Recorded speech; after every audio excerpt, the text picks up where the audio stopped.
Hey everybody, and welcome back to another show from the Big Go Boat Wrestling Podcast. We got a full ensemble today. We got Jamal is back with me, Caitlin's back. Returning from a little bit of a hiatus is Mr. Silly Sellers himself. Yes, sir. And coming back from a very long vacation, and I don't know if he's had problems at the border or whatever it may have been, but we haven't seen this guy in a long time. We got my man D Wayne back. What's going on? Man, there's a lot going on. All right. Look, man, you got the floor. So what's the problem, man? First of all, straight now, I think everyone knows where I'm about to go with this. Oh boy, I know. I just thought about this. Yep. Go ahead. I have an issue with this John Cena versus Roman Reigns match. Why are we not surprised? And my issue it's going to be at a B-rated pay-per-view. Now, I'm trying to figure out if you're really trying to put someone over, and especially in a match of this magnitude, why put it on a B-rated pay-per-view? Cena gotta make movies. Yeah, I gotta make movies. No, I don't care about Cena making movies. No. Now, here's my theory upon it. And I've been thinking about this. I've been talking to Silly Sauce about this. Look, Cena has to win. That's the only way this will work. He has to. There's no other option. He has to win. He has to. Why? I'm waiting for Krabby. Why? Yeah.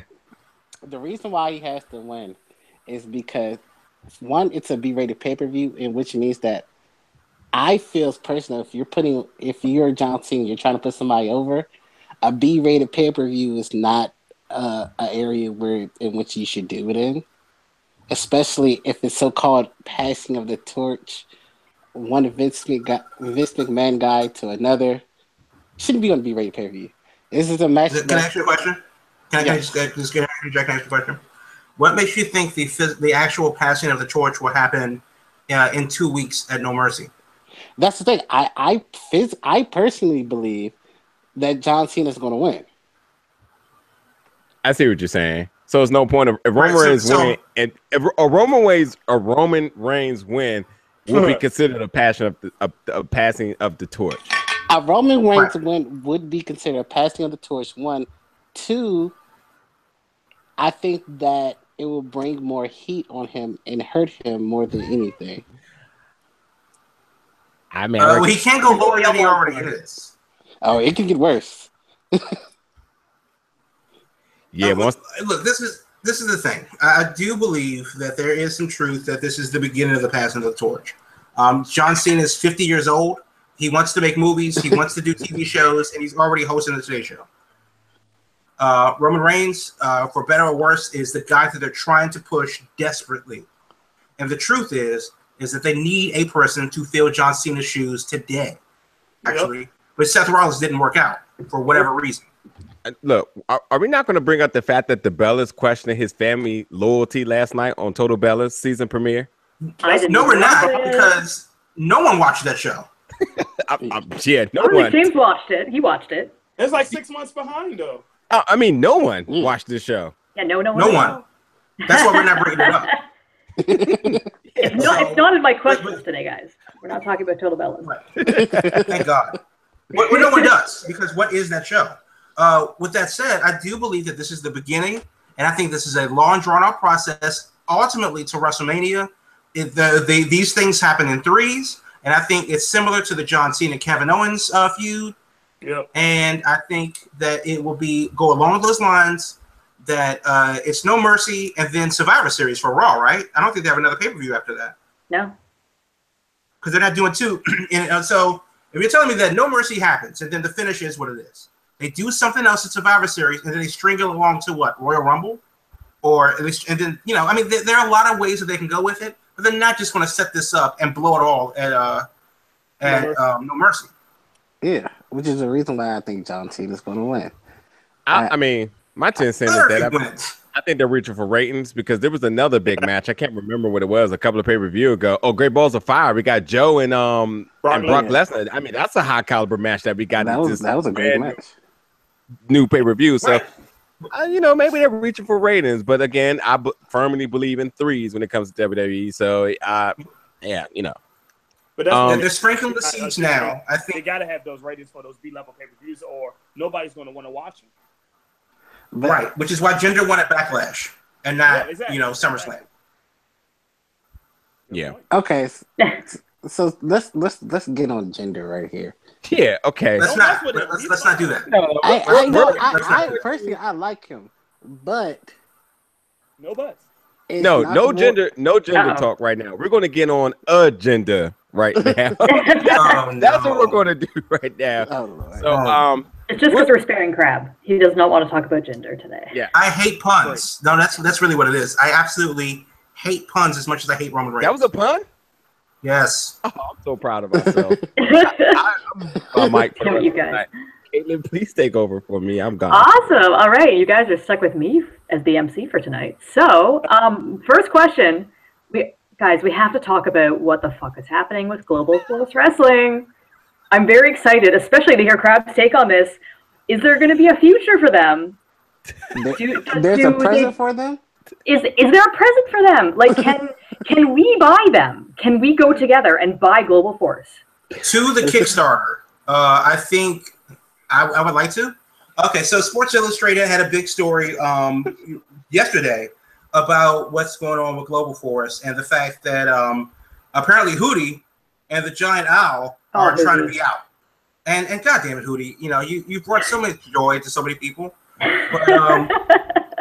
but Hootie wants out, and we don't know what's going to happen with Global Force. Bubba Ray Dudley, known as Bully Wade, also basically tweeted to the locker room, "Hey, you guys have always been good. It's not Keep you. your hands It's up." them. Yeah. Keep your hands up." Fuck that out. Oh, Bubba Ray Dudley. what a horrible breakup that is. I mean, what person in history ever loved it? It's not me. It's not you. It's me. Breakup. That's They're classic. talking about moving them to Toronto, though, which I don't want them. Can someone else take them, please? Winnipeg? Can you take Global Force? I don't want it. Well, but here's the thing, though, and I really hope that WWE at least buys the TNA library. I think it would be interesting because rumors are WWE is pursuing actively Jay Lethal, and that would be a hell of a backlog for him to bring that Black Machismo and his Ric Flair impressions. AJ Styles apparently worked at Walmart in the 10 years or so that he spent allegedly on the indie scene that's not, of course, named TNA. And God only knows where Kurt Angle went after he left WWE. So I think they kind of, the funny thing about that is when the Kurt Angle documentary was on the WWE Network and he was talking about he was suffering from addiction, literally painted out the picture that that's why he was gone for 10 years because there was no such thing as he was still wrestling. It was just like I was suffering from painkillers and Dixie Carter. It's like, okay, yeah. Right. So the rumor is that the dude, John Gabrick, who is a big part of the Global Force development team, is friends with Kevin Dunn. Unfortunately, the executive vice president of television for WWE. And then, of course, if they do buy Global Force or whatever it is as a whole, they could absorb the Hardy Boys gimmick and let them do their thing finally. Jeff Jarrett, who looked like a trash bag at the AAA show a couple weeks ago, has taken an indefinite leave that he didn't know about. So there's a lot of stuff going on. And apparently Anthem, the only thing that they're making money off is their Pop TV deal, which aren't they glad they signed that 2-year deal? Oops. So let me ask this question though. So if you're in the mind of WWE, and if you buy Global Force, what are you buying it for? Are you buying it for another type of show, which will be your NXT, or are you buying it for the wrestlers and the product? And why would you want to? You're buying it for the wrestlers and the product. Yeah. So if you're buying it for the wrestlers and the product, I mean, is that really worth your time for maybe 5 wrestlers? I would assume it's going to be like what happened with WCW, right? Like they're going to buy out some of the contracts to let some people go. They'll probably do some shitty invasion angle, and that's going to be what it is. But I'm sure the interest is definitely in the tape library, right? Because you've got so much footage. It's not great because half the wrestlers are fucked up on painkillers, but you have footage that you can use for things like endless DVD collections. But You know, how like off the top of your head, you can probably name maybe like 3 or 4 decent wrestlers they could keep out of Global Force, and then everyone else, you know, have fun on the Indies. I don't know. 3 and 4 it sounds like even a stretch to me right now. It's generous. That's a generous number. But I can name 3 or 4. Well, I mean, the real question is can you name 3 or 4 Global Force wrestlers? No. I used to watch, so yes, I can. But you can, I mean, you can, but like literally, Bobby Lashley, he does not need to come near WWE again. EC3, I don't think that would absolutely work by any means. I love Eli Drake. He'd be Eli great. Drake, maybe. Yeah. I mean, I like to see, you know, Abyss. Abyss, yeah. Abyss could be interesting. I don't think Abyss Rosemary Snitsky did. Oh, Rosemary. Yeah, we need Rosemary, 100%. Yeah. Actually, all the women's division can go, for all I care. Yeah. But I do think that... And Gail Kim deserves to retire in the WWE Hall of Fame. Why? It's not going to happen. Why? She did her best work in TNA. Exactly. It's not going to happen. You will not see her ever in the Hall of Fame. Ever. Well, I'm not saying ever, but why she deserve that though? I'm sorry, I didn't know that best work in TNA was absolutely ever a thing. But okay. I guess Sting did his best work in TNA then too. Like she never got a shot in WWE like she should have. Never. Well, Sting did his best work in WCW. She got the low end of stick. Yeah, I mean, I'm saying like in the Hall of Fame, and especially in other sports, the team that you made your mark on is where you retire usually. Yep. And other teams, that's where you go in as. And other teams may put up a banner in their building before you as well. Unless you're Jackie Robinson, then everybody does it. But the I don't know. Is, fair point, I guess. Yeah. But I still think that if WWE buys TNA or Global Force or whatever, and Hootie officially flies the coop, don't laugh at that. Godspeed, Hootie. Godspeed. I don't know how to feel about that, honestly. But there is a lot of upside to it. You know, WWE gets an influx of wrestlers that they desperately need because NXT isn't churning them out in the way that they need them to. They do get an awesome tape library of the last 15 years of some crazy, never before seen to WWE fans' eyes matches, and a little bit of backstory. You know how many DVDs they're going to churn out with all of the old AJ Styles stuff? So many. You know, that's all, Bobby Roode stuff. That's going to be all day long. So let me ask you this, though, just adding to that, though. So if WWE buys Global Force, they can finally make some recognition to these independent scenes where some of these wrestlers go to, so they don't act like they're quote unquote rookies in the WWE. Nope. No. Once Global Force and Hootie sells off, that's it. That has never existed. No, because unless you are a Rey Mysterio or Sting or Dallas Page or a person that really didn't have as much of an imprint in WWE, they have to reference your WCW days. AJ Styles, definitely not, because he's definitely made more of an imprint to WWE's, competition. Yeah. AJ Styles is good enough now where you can go, okay, what did he do in a TNA? We don't really need to care about that. Wow, he's worth a whole tape library. That's saying something for sure. His matches alone, those X Division matches are worth. Yeah. That's another network. Yeah. All right, so going back to even what we were talking about before with a lot of the women wrestlers, I was thinking too, and this is not my own original topic because some of my friends are talking about this online, the Mae Young Classic, which sadly I have not watched a lot of yet. It's been a hell of a couple of weeks. Either. We can admit it. This is a safe space, guys. We can admit that we have not watched it. But a lot of my friends are bringing up this interesting point that it may just actually be a vehicle to bring Ronda Rousey and or the 4 Horsewomen of the MMA into WWE. So how do we feel about that if that's actually the case? Like it's the most disgusting thing I've heard today. It's doing a disservice to the other women who are actually legit wrestlers, isn't it? Like it's just kind of what's the point then? Okay, so first of all, about who did not watch the Mae Young Classic, we're just going to say that I'm 2 for 2. I'm 2 for 2 for the questionable shows of people who have not watched. That's all I'm gonna say. I've watched both of these questionable shows, but no, I think that I don't think it does a disservice because I don't think winning does a service, and we really don't know what the winning is. I mean, because granted, if it is for the NXT Women's Championship, that does a disservice to the whole NXT women's locker room. Yeah. So, other than that, I mean, when you think back to the CWC, the way how you make an imprint is by putting on a match. And right now, I mean, I can say with no bias that the Mae Young match with why am I drawing a blank? Sarah Logan, yes, is equivalent to the Kota Ibushi Cedric Alexander match, where it's just like, okay, I know who these guys are. I don't know if you guys know who these guys are, but these guys need to be signed, point blank. Yeah. And I think that's the service because Mae Young's been around forever. Yeah. But again, to the reference to Hootie, who was actually watching that? Who was watching those matches back in the day? And how many people are going out to watch Shimmer matches or looking for them and stuff like that? So the fact that they get this spotlight to and the promotional package to display who they are, where they're from, their style of wrestling, and even to be on the WWE network to always be able to go back to is the service. Yeah. The Ronda Rousey and the 4 Horsemen women thing is what we all been wanting.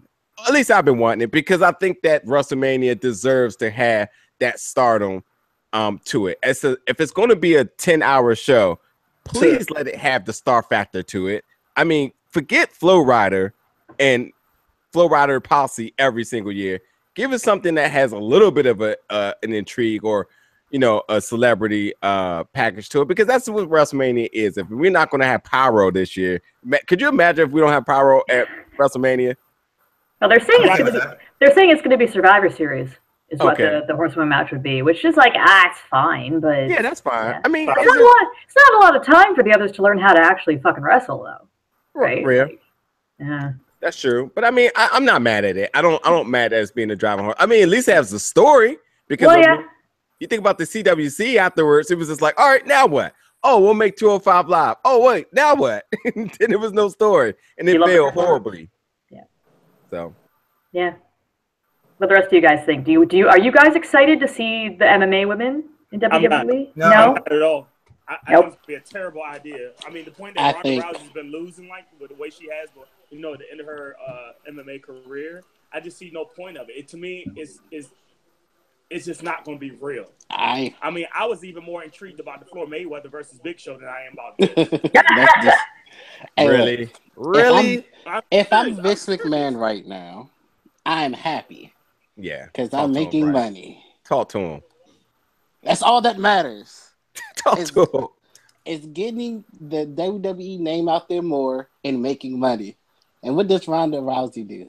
Get the WWE name out there more and make money. First of all, you guys are hypocrites if you don't like the fact that MMA women are going to be in the wrestling world, because what is Brock Lesnar right now? How's that hypocritical? I've always said that I don't like MMA. I mean, it bores me to tears, and I've not seen a single MMA person since like Ken Shamrock that made me give a damn about the sport, and that was 20 years ago. That's fine, but who's your biggest seller in WWE right now? I'll definitely. I don't watch it. Enzo Amore. His name is Brock Lesnar, and he is from the UFC, and they bank on the fact that he's a UFC Octagon champion, the youngest of the heavyweight division at a point, the biggest purse outside of Conor McGregor. No, I'm sorry, it was bigger than Conor McGregor. So he is automatically a draw. Ronda Rousey is the biggest woman draw from the UFC. So it doesn't even matter because, like Bryce said, if it's cash and checks, that's all that matters. And half of the women's style in the Mae Young Classic references MMA style. The whole first round is full of people who has an MMA background. So if it ain't Muay Thai, Jiu-Jitsu, or Judo, you're going to see it. You just happen to see 4 women that actually started in UFC that's coming over to the WWE. So get with it. That's what's happening. It's a reality now. Boxing, MMA, wrestling, it's all one interchangeable thing. I think I don't have to watch them. I think it's great because you have these MMA people coming in, and it kind of makes it more realistic because they bring that, oh yeah, I'm a real fighter aspect to it. Legitimate threat. Isn't that the point of telling the story?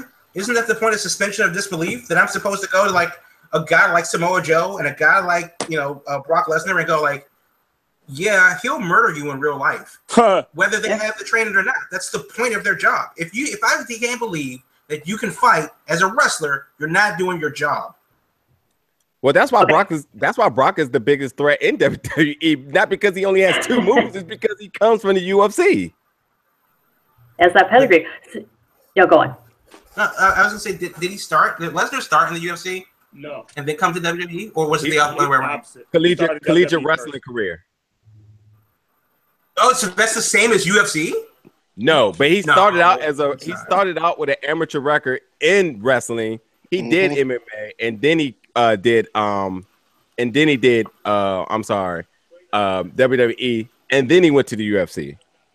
So he had an amateur career first, amateur career in wrestling, amateur career in MMA, boxing, WWE, then UFC, then WWE. Okay, so he went to WWE first. Okay, that's what I was trying to get at. Yep. Okay. Oh God. So he's a natural wrestler. He's a natural athlete. That just happens to excel in wrestling like Shelton. I'm sorry, but he did NFL first out of all of those. So no, he did WWE before he went to the NFL. Yeah, he did. Right. Did he? Yeah. He left WWE to try to sit at NFL first. He left WWE to try out for the Vikings and they said no thank you. I did see him in a preseason game. And now he has a very nice farm in Saskatchewan. He's one of our Canadian boys. Good old Brock Lesnar. Mm-hmm. So, speaking of people who are natural-born wrestlers and great wrestlers, we love to watch them. Enzo Amore. Let's discuss the fact that he has a title shot. Discuss him. Well, let's get mad about this because last week's episode I yelled a lot about how much I don't want to see this, but it's happening. It's gonna fucking happen at No Mercy. He's got his title shot. So, does he stand a chance against Neville? Are they going to put the belt on him? What's going to happen? What do we all think? Oh, right, we got a yes or prize? No way. It can't happen. I'm going to turn off No Mercy if that happens. I hate to say this, but you know why they'll put the belt on Enzo? Money? Because it brings, and I hate to say it is money. It's a reason behind that. He gets a reaction out of fans that nobody on 205 Live really gets. That's a good point. Okay. Is that possible? I'm sorry. Is that possible because they don't really invest in the talent in 205 Live? Because this is the problem that we have. We're suffering from a disconnect between Classic and right now. Right. Mm-hmm. And if somebody would have said that Cruiserweight Classic would have led it to Enzo Amore being the face of the division, I would have called you a liar. Between then and now is the fact that they've diminished investment they've divested from 205 Live. And it went from a good idea to a bad idea to this thing that we can't get away like a blister. 2 Chainz, let me ask this question on top of that. What's up with this doghouse? So if he was in the doghouse so much, is this a reward for doing your time in the doghouse to becoming champion on 205 Live or dude, stop. The champion 205 Live thing is stop. That's not happening. And if it does happen, it can happen. I will have no parts of it talking about it ever. So I'm just complete mute, bathroom break on the show. It's not happening. Doghouse, yes. Reward to 205, demotion because you were on Raw. Your tag team, that was probably one of the hottest. I ain't gonna say hottest, but it was a big draw to the kids. I wasn't a big fan of it. Never won a championship. Yeah, no. I mean, whatever. But people liked it, I guess. No. You know, he just no. I think after this, he completely gets buried. Like, put him back at NXT for all I care. I don't have nothing else to say about that. Like, geez, I can't believe he even has a title shot. Where is my man Cedric Alexander in the title picture? Yeah, but all right. So let's go back to this. While we'll be mad about him possibly having a title, the truth is he gives 205 that kind of attention. And that's the truth. And as much as you hate to say it, he gives it a certain kind of attention that nobody else does. I'm pretty bored with him. That's the unfortunate reality of it, is that the only person that is a legit draw for 205 Live is Enzo Amore. And we've talked about it ad nauseum in the past about what they can do to reinvigorate the division. Maybe have guest appearances. Some call-ups from use NXT guys as like a middle ground. Send some guys down, move some guys up or whatever. But the bottom line is that the only person that people really give a damn about is Enzo Amore, and that's because he brought people from Raw, people from the Cruiserweight Classic sticking around, and that's It's unfortunate, but that's the hole that they dug. I kind of agree, but And this then is where we are. I still think Neville is maybe the biggest draw because he's probably the best heel in the company right now. Heels don't serve merch. Right. That's what I was Does going Neville to say. have merch? Does he have merch? Oh my God, does he? Not Other than that cape. Yeah, no, I don't think he has heel merch, but You can buy Enzo's got like fucking 10 t-shirts, and a hat with his dumb hair on it. Right. And the KFC Colonel Sanders get Oh, up. you can buy that cape. I'd love to buy a merch cape. But yeah, I mean, it would just be such a fucking knife in Neville's back. He's done such good work, and if he loses the belt to the court jester over here, it's a story, but what kind of story are you telling? Like, God, guys. Well, it's. I think Enzo Amore is a better T.J. Perkins in that he's a person that is this flamboyant and out there character, whatever. But you don't really know why you could like him, but you wind up liking him for some reason. Mm-hmm. And until he just grows on you, that you realize that, oh, this is all you're going to get from him, and then you move on. T.J. Perkins, unfortunately, has that same kind of like weird gimmick where he's a guy and he can do things and whatever and culture and stuff like that, and then you realize that you're bored with him. That's why I think Enzo Amore should get the belt. And that's why I think or the championship. And that's why I think that Neville doesn't have a problem regaining it. We know that he's that good. And it's always interesting to see a heel chase the babyface. And then that's, I just hope they don't flip-flop with it. But honestly, they need to shake it up a bit. With Enzo as champion, that puts Neville back in, a couple notches. And maybe a Gulak or Cedric Alexander or Kendrick, if he's still there, maybe they could step up because Neville's good. Neville's in a good place. Only thing he needs to do is just get that word to go, and he'll be back up there, in the title picture again. I agree. Yeah. I agree. Okay, so from little wrestlers to big wrestlers, let's take a minute to talk about the Big Show, everyone's favorite topic, because he might be retiring now, I guess. There's a lot of interesting comparisons made about the fact that he got thrown through the cage door. And when he first made his debut in WWE, he threw Austin through a cage door, I believe it was. So a lot of people are saying that, this could mean that Big Show's going to be retiring now. Is that a good thing or a bad thing for WWE? Like, do we want to see him go? He's so good at putting over younger talent. But, he's also a million years old. And I don't think he has any no collagen left in his knees, no cartilage. Is it time for him to take a step back? I think that, first of all, him over the years has always been a polarizing figure in every stable, promotion that he's always worked in. He doesn't get a lot of the love, but once he retires, he will. It's kind of crazy how that works, but he's always been an X factor no matter where he's been. His conditioning as of recently losing that weight, good for him.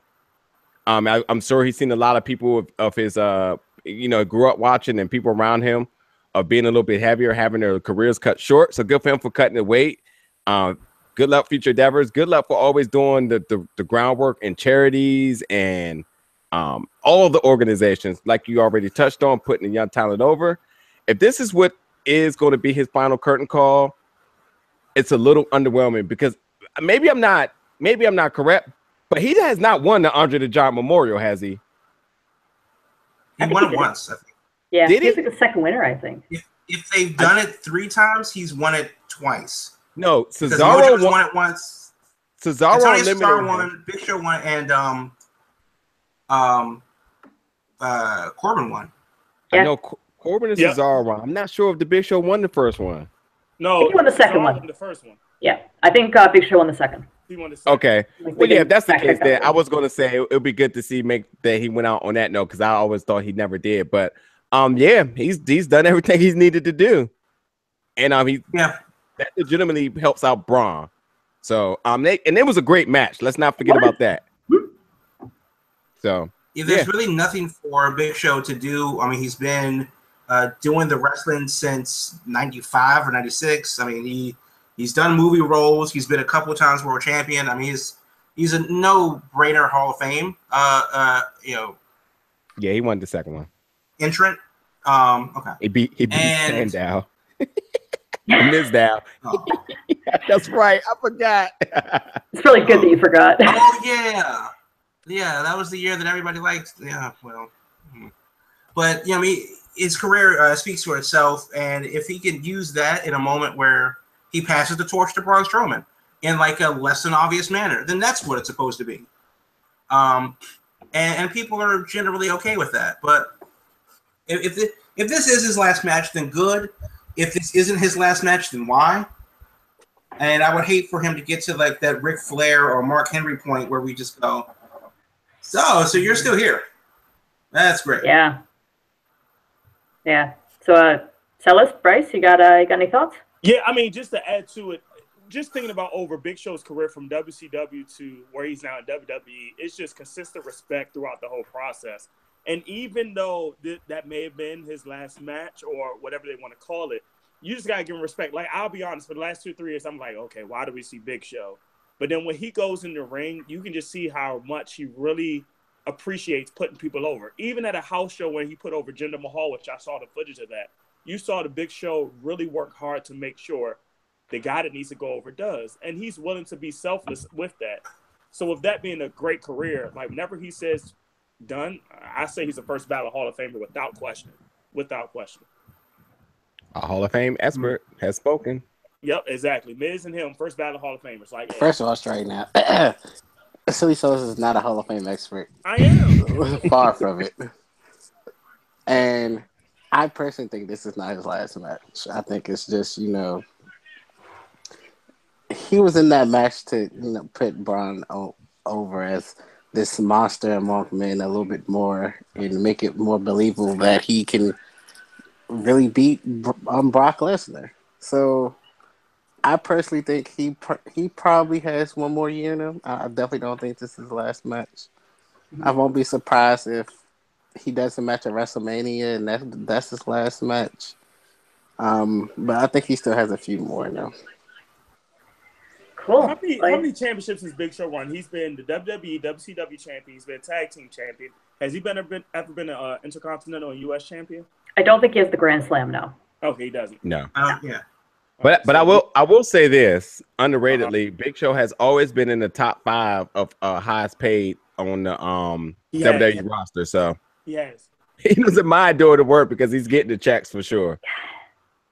So he's doing fine. But as for wrestlers who are not doing fine, Sami Zayn is on a bit of a losing streak right now, and it's very unfortunate, especially for me. He's one of my countrymen. I love me some Sami. I think he's one of the best wrestlers that we have. He's getting used for trash. What can they do to rehabilitate his image? Sami if they're going to do it, is the most mishandled wrestler in WWE. Good. Cesaro will be number 1, and then right. Cesaro's definitely number 1. I think Cesaro found his little grip with this tag team with Sheamus. I think that right now, Sami Zayn is the most mishandled. They don't know what to do with him, I think. And that's the creator's mistake. Yeah. I'm not even excited to see Sami Zayn right now because they don't know what to do with him. It's like hot potato. It's kind of like him and Dolph Ziggler are the same person right now. Ooh. They didn't know what to do with him since he got from NXT. And unfortunately, it's because he doesn't have a story. He doesn't have a direction. A lot of Sami Zayn's NXT work was based on Kevin Owens. And he was the underdog because Kevin Owens buried him. Yep. And that's just good storytelling. From day one when he came into NXT. I'm sorry. From day one. So that's just good storytelling between those two. And it sets Sami Zayn on the path, and it sets Kevin Owens on the path. Now that he gets up to the WWE, so what? I mean, his biggest deal was bitching at Mick Foley about wrestling, and he got compared to Eva Marie. I don't understand how a wrestler of his talents, and we've seen it all over the world, what he can do, and that's part of what the hype is. Well, the hype died down because he hasn't done anything, and that's most unfortunate. And now it's coming to the expense of Aiden English, which I think Aiden English is a talented performer, but at this point, you don't know what they're going to do with him. It's just very, very bad for SmackDown right now with those mid-card wrestlers they don't know what to do with. You guys like Aiden English new theme? I do. I think it's hilarious. I'm Oh, is with, it I'm a with theme? it too. He has it like an actual theme, or does he sing it?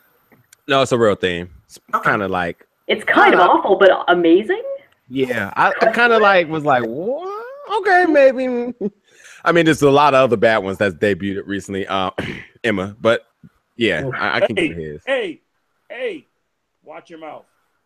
Emma theme is horrible. It's probably my second most hated. She I mean, I doesn't do really, anything? Two new themes.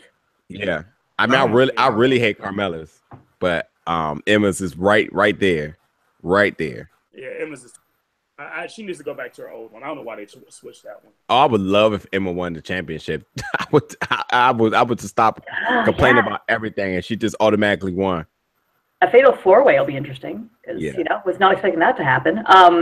But I guess it's cool because my next question too was about, and this might be contentious, but the whole thing about Sasha Banks complaining, or if she has or not, about fans stalking, quote unquote, stalking her at the airports and hotels. Super viable. We've all seen those people. We probably even know some of those people who go to the airport. I've been one of those people. One of those people, and some of them take it a little too far. So how do we feel about her talking about this publicly and basically saying, like, don't stalk me in public? Because you have the one side of people who say, it's my right. I'm allowed to do it. It's a free country. I pay for your merch. I pay for your shows. Like, I should be able to go up and ask you for photos at 4 a.m. at the airport. Or, do they deserve that same kind of privacy that the rest of us plebs get when, we're there? But that's a BS argument. I mean, like, I don't, whatever you do in your job and whatever you guys do in your jobs, that doesn't give anybody, the public, the right to wake you up at 4 a.m. and complain about you not doing your job. And cops get the same treatment, fire department get the same treatment, judges and so on. You're a public servant, blah, blah, blah. That's stupid. The idea is if you're waiting in the arrivals area of an airport at 3 a.m. or if you're parked in the parking lot outside of the wrestlers' hotels, then you're a dick with no life. Go home. You're not welcome there. Yeah, hot take. Have any of you guys done that? Yes. Yes? Yes. Well, who's listening to this? No, I would definitely say that 20 years ago, as a shithead, 17-year-old, and I'm not 37, but when what was it? Backlash came to the Baltimore Arena. We definitely left the show early. My friends and I in high school, and we definitely camped out back at the parking lot and tried to sneak back into the Baltimore Arena in like the employee parking lot, and definitely tried to get into like the tour bus. Oh. So, we were shithead kids. So, what are you going to do? Now, would 34-year-old me do that now? Well, no. Just because I understand it doesn't make it right at any point in time. It's wrong then, it's wrong now, and it will always be wrong. I have been trying to figure out how do I want to say my answer, but I know that this may come off probably wrong, but nobody in WWE I really would go full-blown stalker camping out for. It's just not there because Sasha is part of the reason. Sasha has hella fans and she promotes them on social media, but I hear she's not friendly in person. So it's just like, do I really want to run into or try to talk to somebody who has this persona that they're so big and they got so many fans that they can't even take a second to actually speak to me? But wait, it depends how you approach it though, because just thinking of Sasha Banks, my wife took a picture of Sasha Banks with her together, and she was very nice and cool about it. And I think was very pressing is it depends on what mood the person is, or the element that she's in. Yep. Or the element that she's in, or how they approach it. Because even when CM Punk was talking to Colt Cabana on one of his podcasts, and he talked about how some wrestlers would come up and approach and say, "Hey, CM Punk, hey, can I have your autograph?" Or if somebody that's drunk and says, "Hey, Phil, right, blah blah blah blah." It depends on what type of perception, like you said, the location of where you are, and how people approach them. So it goes both ways, and they're human. Sometimes people just don't want to be bothered. Like I always thought to myself, if I was famous, would I have a problem going to my local grocery store without being hassled just because I'm who I am? If I was famous, would I have to dress up just to make sure I hide myself out? Well, yeah. Speaking of that, I don't know if you guys also saw it, but there was this one dickhead who got an airport 4 a.m. picture with Alexa Bliss and posted it with the caption being like, oh, everybody who thinks she's so hot, this is what she actually looks like. Oh, I saw that. Like, that's a load of crap, you asshole. So it's like, Hey, no wonder. Yeah, go on. You chose this profession. Just deal with it. No, that's what Yeah, it that's is. not. You chose to deal with it. You chose it. This is our fully right here. You knew that with that profession, your privacy is going to be invaded. You're going to you're a public figure. Just it comes with the territory. Right to invade your privacy ever. It comes with the territory. But I'm sorry. But my thing is but my thing is, you know, when you're in your work environment and it comes to that, I mean, obviously, if you're doing anything legit, I feel like the only time that you actually do get a one-on-one with these people is when you pay for it, which is fine. But other than that, if you catch them walking to their hotel room, which most people try to camp out at because they figure out which hotel they're staying at, or if you catch them, you know, floating around, am I going to take that 50-50 chance on trying to talk to them, knowing that the whole persona is just like, well, I'm not at wrestling right now. I'm not gonna talk to you. I mean, I think there is a context to it. You know, WWE comes to Washington D.C. twice a year usually, and they do stay at a particular hotel within walking distance of the venue. I know that because I've seen it, and I have friends that work for that hotel. Or you work for. Calm down, okay?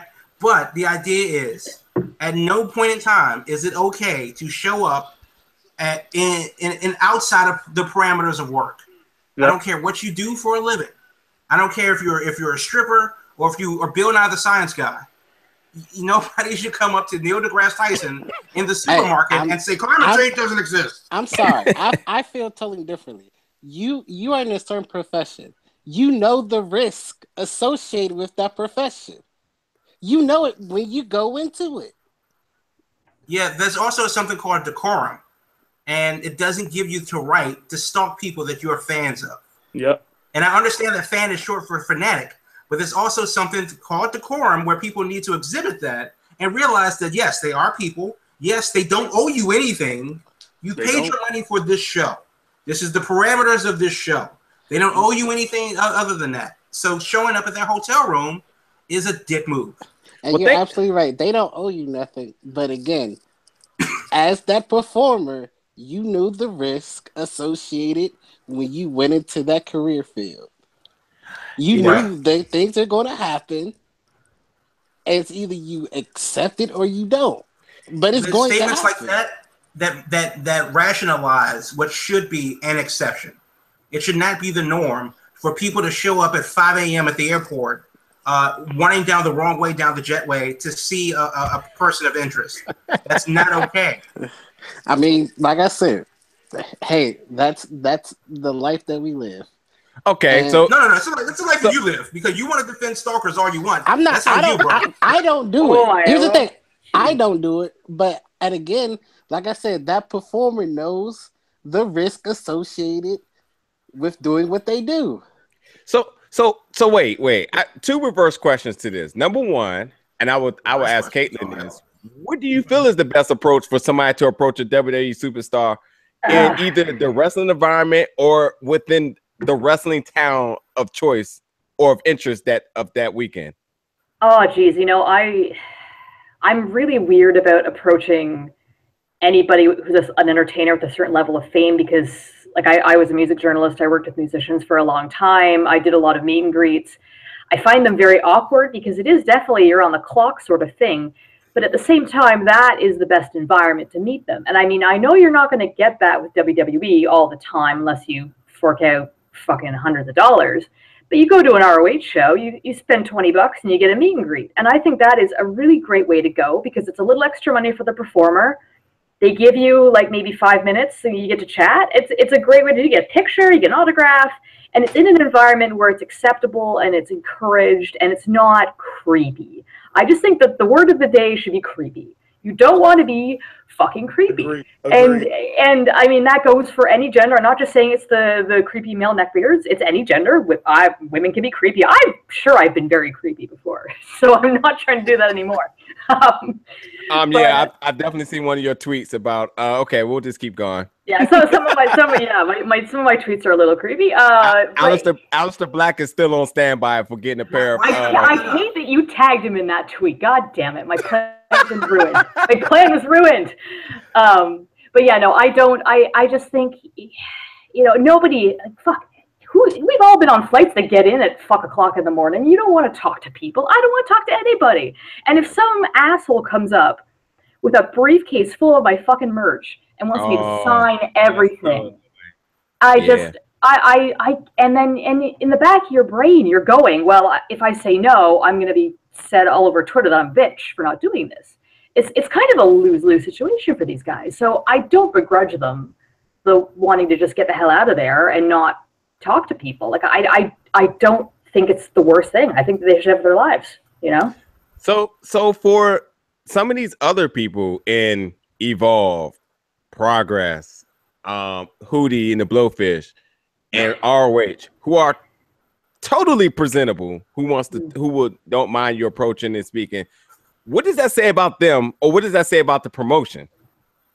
If it says anything. Oh, good question. I don't think that says anything, because we've seen where Randy Orton has tweeted for years about how people won't leave him alone at the gym, or how hard it is to find a good gym to work out in a city. But people come up, with like their sweaty palms, like, hey, Randy, bro, give me your, I got a demo tape for you, whatever. Like, nobody wants to hear that stuff when you're trying to go into the sauna or work out or whatever you're trying to do. He's trying to condition himself for work. And people are like, if I could just have a moment. Well, I gave you a moment. That moment has passed. Go away. And some people don't want to take no for an answer. The idea is whether you're, a large band in a small venue where the arrangements are a little bit more intimate, or you're in a small band in a large concert where, for the same price, you're sitting in the nosebleed section. Whether you're in an ROH, and how many wrestlers have we talked to just in the short time that we've been working with Nova Pro, or just even by going to an indie show. But that does not mean that I get to show up at their houses or take down license plate numbers of their cars and trace it back to their homes in wherever the hell, Mrs. Missouri. There is a line between the customer and the employee. And that consumer relationship that we have is what we all have with the entertainers that we like. And it ends once the show ends. So at 11:15, if you're going to Raw, go home. Your day is over as a fan. Exactly. Yeah. But, if you're hot, you can always come by. But that's a different problem. Oh, it's different these days, guys. I'll tell you that. Everyone's got camera phones. Okay, I got one more question because I'm not conscious of time, but I think we all saw that some guy got Vince McMahon's face tattooed on his ass. That's a thing that happened. It's definitely a thing that happened. Jerry Lawler reported on it, our bastion of good news, the king. So my question for all of you would be, if you could get a tattoo with a wrestling reference, what would it be? Ooh. Tattoo with a wrestling reference? I hate to say it, but I would straight up go Vince McMahon, and I would quote it with, "You ain't got the grapefruits." Right outside. Just underneath it? Amazing. You ain't got the grapefruits. I think I would do something like with the Attitude Era. I don't know. That's maybe funny. Like the Raw is War type tattoo, or the old Raw is War symbol. Because I used to love it when you got WWE Raw and then have the little copyright thing goes off at 10 o'clock, then became Warzone. So, something like throwback type like that, I think that'd be good for me. Cool. Personally, I am vehemently against tattoos, so I would never get one, even as a joke. Fair enough. Oh, I would love to play fantasy football with Jamal. Ooh. Oh, no. You lose, boy. You gotta get that tattoo. Yeah, I also don't gamble. Dwayne, Roman Reigns' fist shoved up your. Wait. First of all, this is a good question.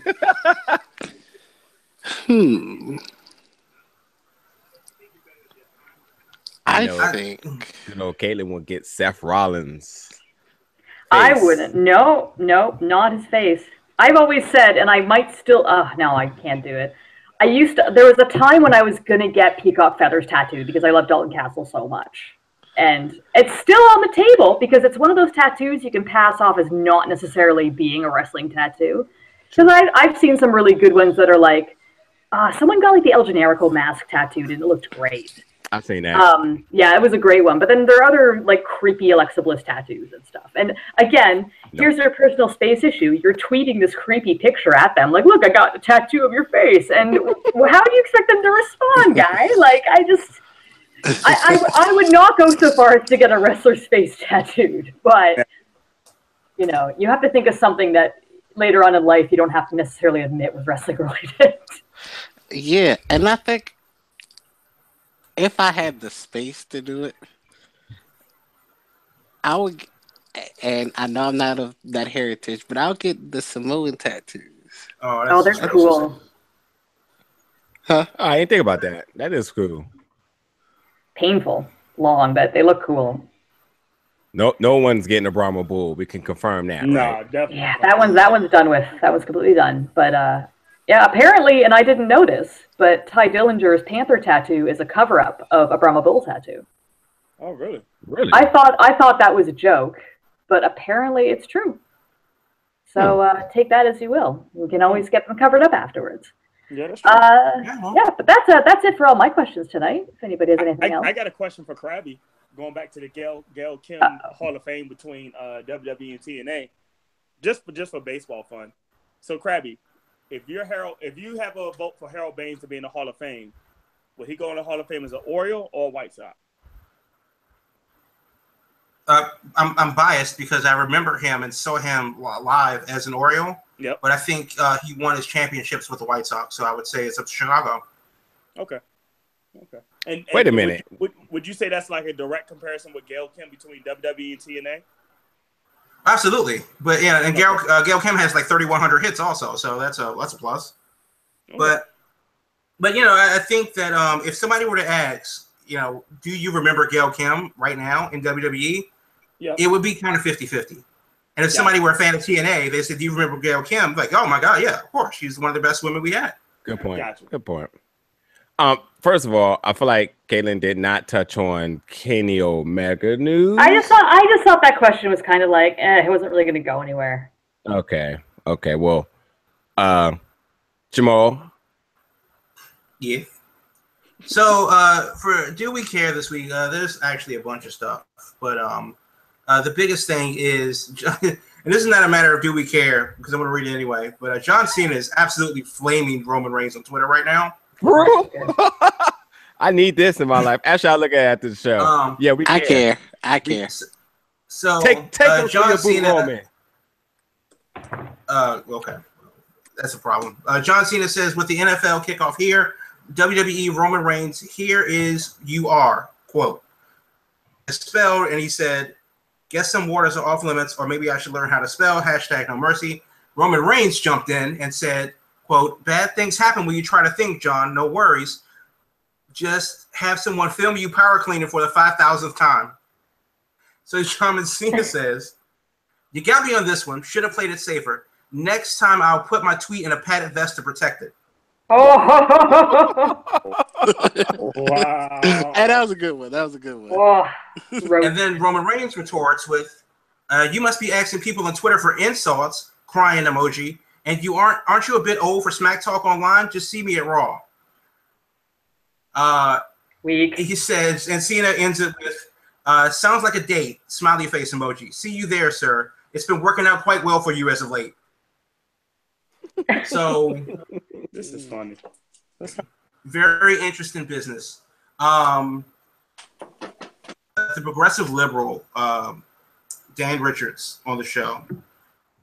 And he's actually number 500 in the PWI. What? Yeah. Yeah. So he's Mr. 500, and I didn't bring it up, but because I fucking hate that list. Would that be considered Mr. Irrelevant? No, absolutely not, because there's a ton more than 500 wrestlers out there.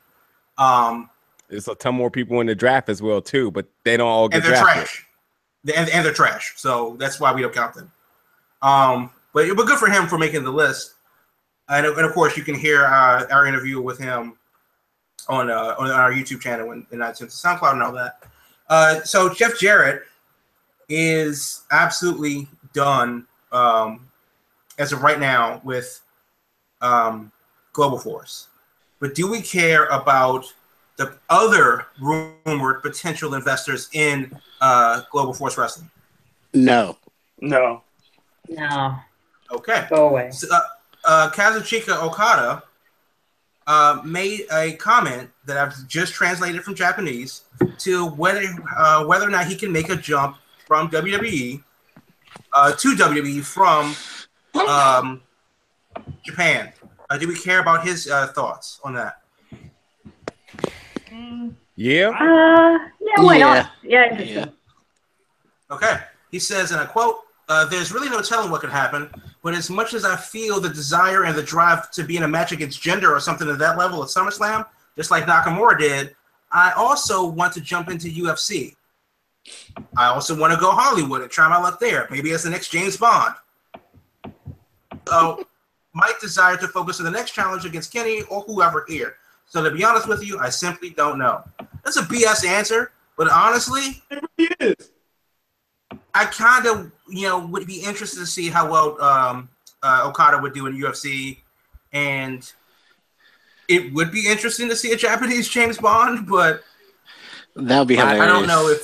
By the way, half of that New Japan roster has an MMA background and career as well, simultaneous. I'm just saying. Is Dana White paying you? I mean, you can let us know. Just full disclosure. I would love a. We get any kickbacks there from Dana White? I actually met Dana White before, and he's actually cool. Believe it or not, he's really cool. Of course he is. Absolutely, of course he is. Dana White. Yeah. Wait. Something about that I was going to say though. It is absolutely very cool of somebody of his caliber to mention Jinder Mahal to want to face him, because I really still don't believe people are giving Jinder the recognition that he needs. I mean, he is the champ, and I really do not feel like people are recognizing that. I think when you talk about the WWE championship picture, people are saying Orton and Nakamura because they were the two for the number one contender. But are people really giving Jinder the acknowledgement that he has? Any other champion is without a doubt he is the champion. But people still, I don't feel like are still buying into Jinder like they should. I think to be fair, what we are hearing from quote unquote people, I don't think is reflective of outside of the U.S. Or North America. Oh yeah, well, it should even the U.S. because I definitely think because in Canada he got a hero's welcome at SmackDown in Toronto a couple months ago. That's fair. Obviously, it was a big deal in India when he became champion as well. So it would be interesting, especially since his gimmick isn't anti anything; it's just pro something that's not America. Yeah. And I think, especially now with this contentious time in American history, people around the world may be going, "Hey, you know what? I'm okay with this." Even though in the arenas in Little Rock, Arkansas, they're going, "Boo, the brown guy." Yeah.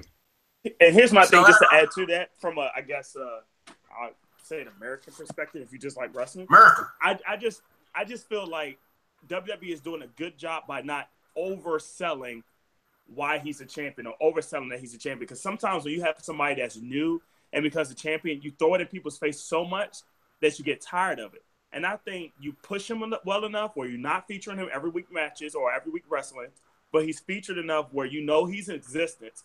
He has a mouthpiece where he can carry a promo for a week or two.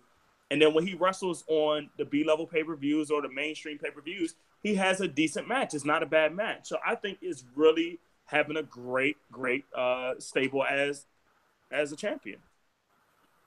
Yeah, I think, back in May when we were in TakeOver Chicago, and one of the reasons why we skipped staying in town for Backlash was because A, I had to work on Monday, and B, nobody was really interested in Jinder versus Randy.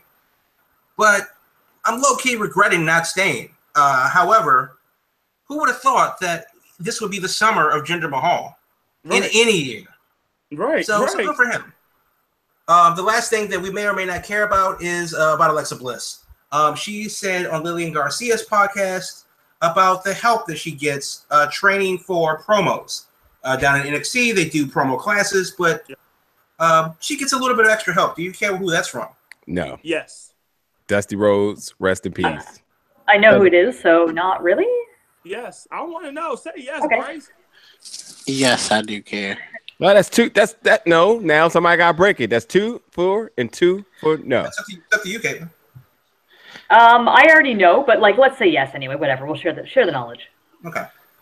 So she credits her mom, of all people. Okay. She cut a promo. See, that's what y'all get. You can't say no now. That's what y'all get. So you sit down. And she credits her mom. She talks about how she went to promo classes at NXT, and then she would try them out in front of her mom, and mom would say, "Well, that doesn't sound right." And I don't know if his mother's Southern or not, but whatever. And she would make her go do it over again. It was kind of like cheerleading practice for her. So good old Mama Bliss for helping her out with that. And I think that does help. Alexa's not bad on the mic, and she's cute. Even at 4 a.m. when somebody sticks a camera in her face. So good on you, Mom. But yeah, that's it for Do We Care this week. So 3 things that I'm surprised haven't been brought up. We will just to touch on, Kenny Omega suffered a leg injury and he's going to be out for a couple of weeks, 2 months. Is that 4 to correct? 6 weeks, something like that. Yeah. Yep. So I heard 6 weeks. But I also didn't care about that, so I didn't. For the way he's been working matches and the high quality matches, I mean, I hate to say it, but I was like, man, it's one day it's gonna be bad luck because I just feel like, man, he risks it all. But speedy recovery to the champ. But the other interesting thing I'm surprised you guys, 2 interesting things you guys I'm surprised haven't brought up. Number 1, officially, our guy Donovan Dijak has signed to WWE. And already being an advocate for the Connor's Cure. He's down at NXT. So well deserved. We knew it for a while. We knew it was coming for a while for sure. Well deserved and happy for him. Look forward to see how he's inserted into the picture. Especially with so many ROH guys coming in. So definitely look forward to that. And my last thing is the Young Bucks.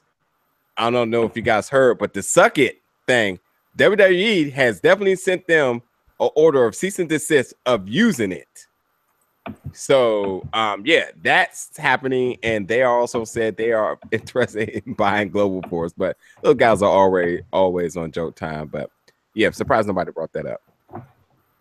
I wasn't sure if it was kayfabe or not, to be honest. But yeah.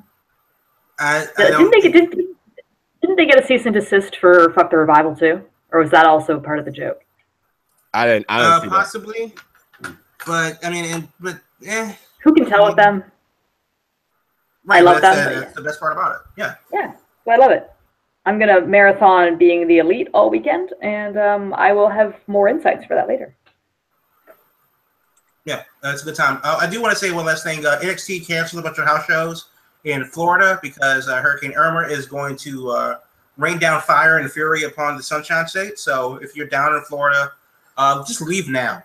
Leave. Please be safe. Please be safe. Yeah. I have friends down in Tampa, and they're luckily they're okay and expected to be okay. But wherever you're watching it, there's no wrestling for you. NXT is closed, so just be safe and ride it out, and we'll see you next week. And definitely prayers out to our last member of our team, Dr. M, who also is on evacuation mode from Savannah, Georgia, which he will be going to his dad. So I texted him earlier and he said he'll keep me updated. But yeah, it's serious. So people, if it's in your route, don't even play the game. Just get out of there. Find gas, because that's obviously a really big thing right now. And just get out of Dodge. Yeah, and don't fly United, because apparently it's $6,000 a flight out of Miami right now. So yeah, those guys. Somebody cue some curse words up, because I'm hearing one ways from like Miami to Atlanta is $2,000. That is blasphemy. Cue up some curse words. Somebody say something. This is how Mad Max starts. This is the beginning of Mad Max. The gasoline wars are coming. The gasoline wars are about to happen. Right. We're all over. Yeah, where's my spray can at? Let's all get ready for that, guys. They're all blood bags at the end of the day.